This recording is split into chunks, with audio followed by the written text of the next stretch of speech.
Dasturimiz davom etadi. Huquqni muhofaza qilish akademiyasida Oliy Majlisning inson huquqlari bo'yicha vakili bakalavriat talabalari, magistratura tinglovchilari va doktorantlar bilan uchrashuv o'tkazildi. Unda inson huquqlari sohasidagi zamonaviy tendensiyalar muhokama qilindi. Mazkur tadbir inson huquqlari sohasida olib borilayotgan islohotlarni yoritish, yoshlarning bu boradagi o'rnini va imkoniyatlarini muhokama qilishga qaratilgan. Bundan tashqari ishtirokchilar ta'limning ahamiyati va demokratiyaning mamlakat taraqqiyotidagi o'rni haqida fikr almashdilar.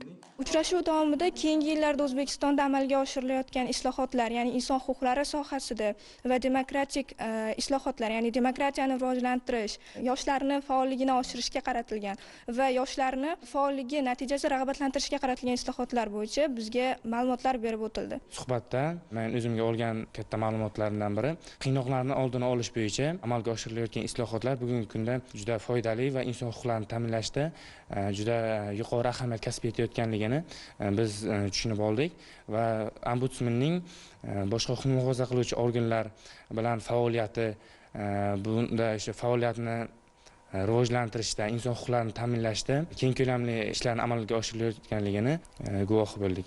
Ushbu uchrashuv yoshlarning huquqiy ongini oshirish, ularning davlat va jamiyat hayotida faol ishtirokini rag'batlantirish hamda bilimlarni mustahkamlashga yo'naltirilgan muhim tashabbus sifatida baholandi. Tadbir yakunida O'zbekiston Respublikasi Oliy Majlisining inson huquqlari bo'yicha vakili Huquqni muhofaza qilish akademiyasi faoliyati bilan tanishdi.